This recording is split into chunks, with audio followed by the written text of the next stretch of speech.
So that win for Newcastle was their first home win against Arsenal since 2005. That doesn't even sound that long, but let's just remind ourselves, we're in 2018 now, so, that's 13 years. It's a long time.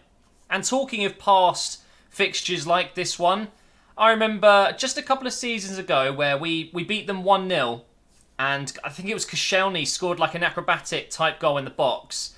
That goal secured us top 4. Now, I'm not saying that's incredible, right?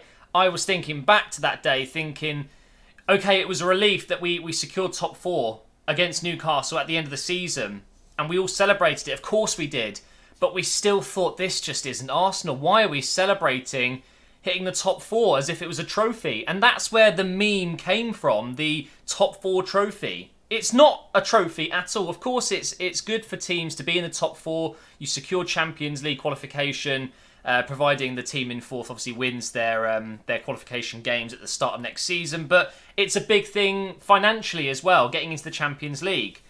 And now look where we are. We're going to Newcastle towards the end of this season. We just don't care. We literally didn't care today, did we? You could tell. The lineup wasn't even that bad. We had Aubameyang and Lacazette up front together, which I thought was interesting, although Aubameyang seemed to be more on the left side with Lacazette up through the middle, Iwobi on the right. Oh, Iwobi. Let me talk about him a little bit later. But it honestly felt like we turned up just because we had to. Not because we wanted to get the win. Make sure that we do secure top 6 this season, which will get us into the Europa League next year, even if we don't win the Europa League this season, which we probably won't because we've drawn Atletico Madrid. So, you know what? It just felt like, let's just let Newcastle play their game. They've secured safety. They will not be going down to the Championship. And, I mean, in fairness to Newcastle, they didn't belong there last season. They came back up straight away, and it would be a travesty if they went back down again. I mean, Benitez is way too good of a manager to be in the Championship, and Newcastle are too big of a club to be there too. So, not taking away any credit from Newcastle, they played really well today. They got themselves the win because they wanted to win. It was quite literally a game where one team wanted it more. And I know that sounds so cliche, but it's true. I mean, it felt like no one cared. No one cared on the Arsenal team today. I've made a couple of notes here as I was watching. I've mentioned that game a couple of seasons ago where we secured top 4 at St James's Park, and how today it was like, who cares? But there's a stat that's blown my mind, which I saw after the game finished.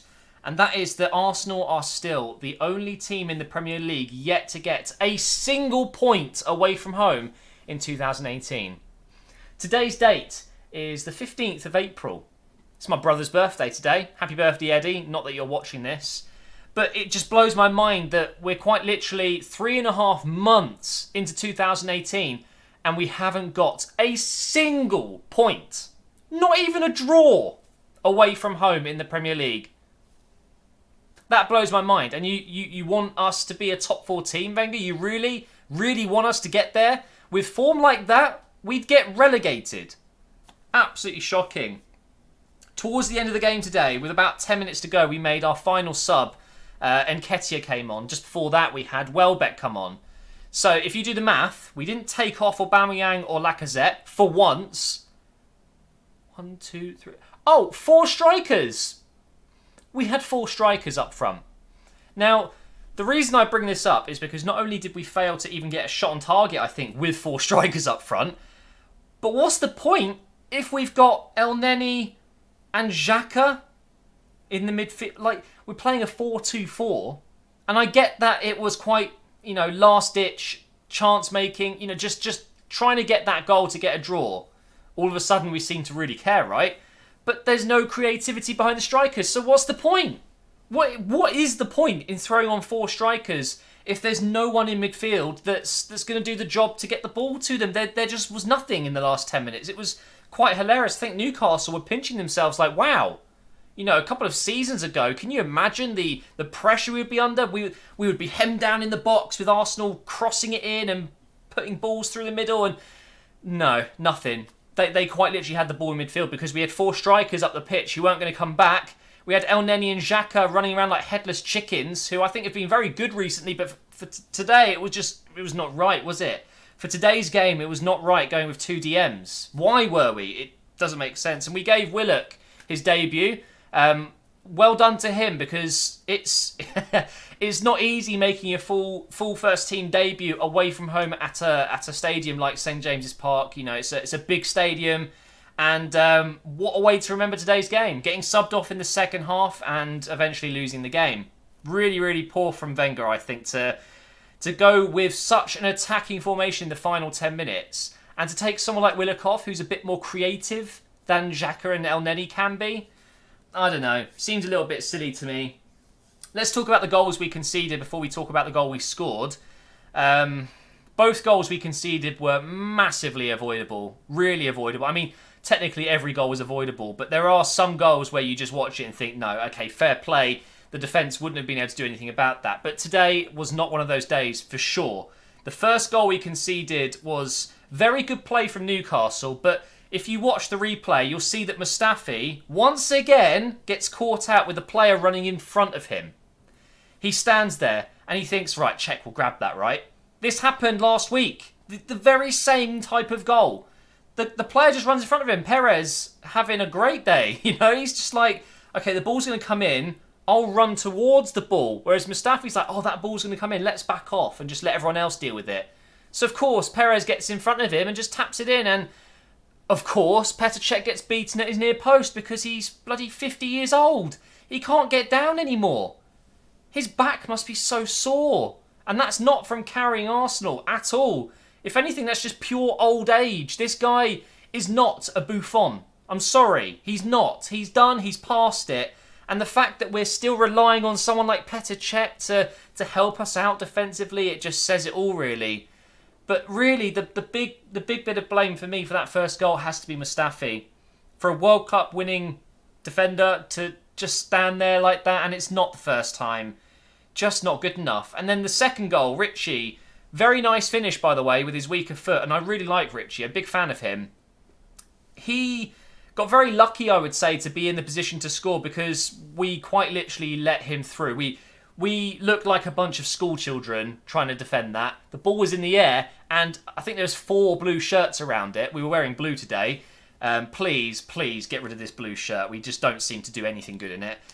It seems to be a bit of a bad omen, but the ball's up in the air, and all 4 of them are like, where is it? Now, what does that remind you of? It's like playing in school. It's like watching a bunch of 10-year-olds when the ball's in the air, and they're just like, where's it gone? You know, when players look around and they can't see the ball? And then Newcastle, again, they're like, whoa, this is fantastic. We can just head the ball down to Richie, pass it on to Richie, and look, he's in. Oh, he scored. And now we're going to win the game because they are tactically inept and cannot get at us for the last 10 minutes, even though they got 4 strikers on the pitch. It's just a joke. The defending is absolutely horrendous. And, you know, I think of Liverpool in this situation where you know they've had defensive issues. So what did they do in January? They spent a massive amount of money. Yes, they did. 70 plus million for Van Dijk. But look what's happened. They can defend all of a sudden because they've got some good defenders. Van Dijk has single-handedly improved their back 4.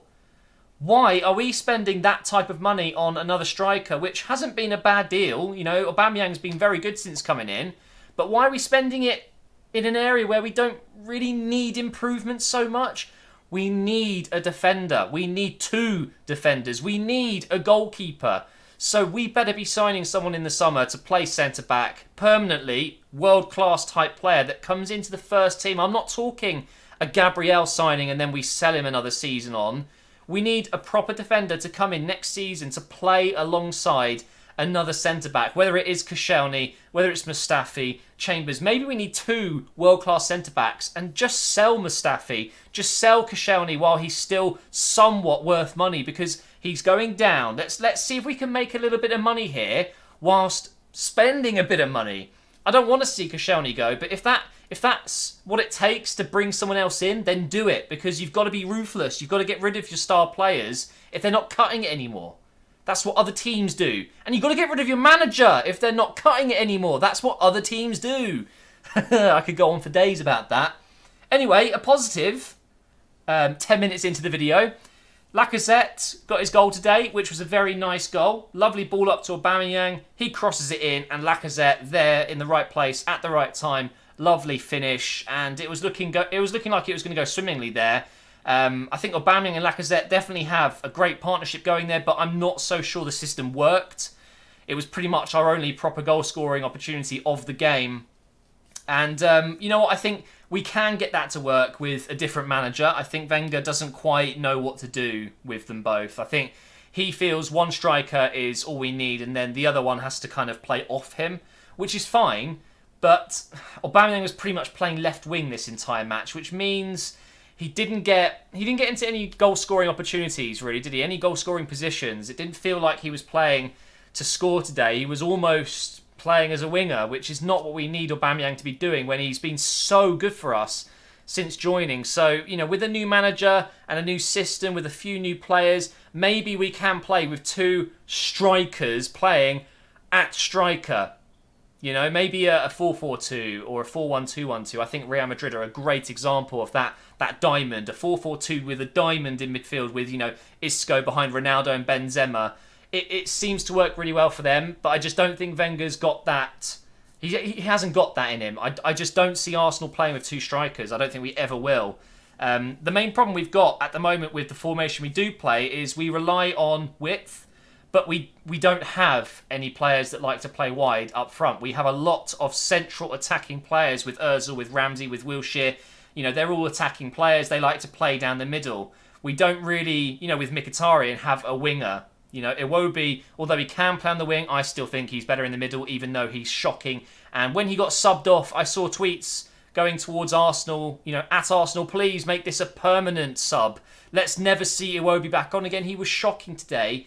And I don't necessarily blame him because he just doesn't know what he's doing. It looks like he hasn't been given any instructions whatsoever. You know, they just say go and run with the ball, you know, and have a shot every now and again. If we're going to be playing a 4-2-3-1 or a 4-3-3, we need wingers, proper wide wingers. And I've said this many times recently, we don't have that. So it would suit us to play with a more centralised formation, like a 4-2-2-2 or a 4-1-2-1-2, whatever it may be. Two strikers, and then our four midfielders kind of playing off each other, lots of triangles, lots of possession football, tiki-taka style Wenger ball. That's what we need to do, and that's what's worked for us recently. But today, ultimately, the result isn't a huge thing for us. I know we turned up and it looked like we didn't care. I still want us to be turning up to the Premier League and winning games because at this rate, Burnley will overtake us, which I won't even be mad. I was even thinking at the end of this game, just let Burnley have it. Let them get in the Europa League. That would be incredible for them. Maybe it would give us a kick up the arse, having a season where we have no European football whatsoever. Do what Chelsea did a couple of seasons ago, where they just had a break. It gave them a chance to focus on rebuilding the squad, almost rebuilding the club. And maybe it would be a blessing in disguise finishing in 7th. But of course, we don't want to be losing and eventually being beaten to 6th place by Burnley. We don't really want that. Yeah, that'd be rather embarrassing. So that's going to be the end of today's review. Hopefully you enjoyed it. If you have done, please do leave a like rating and make sure you subscribe and click the bell so you don't miss any future videos. It's been interesting, that's for sure. And shout out to Newcastle for surviving. Well done to them, fully deserved. And I'll be looking forward to seeing them in the Premier League next season. And also to Wolves fans watching this this video, congratulations to them and their club for getting promoted. I can't wait to see them as well. The career mode will be back soon, guys. Don't worry, I'm just working out when I want to do it, when I'm feeling fresh. I haven't loaded up FIFA in 2 weeks. It's lovely. So that's not it's not going anywhere. It's just going to be back soon. We're going to be doing that Champions League season. But yeah, thank you for watching. I'm going to stop rambling now. I will see you next time.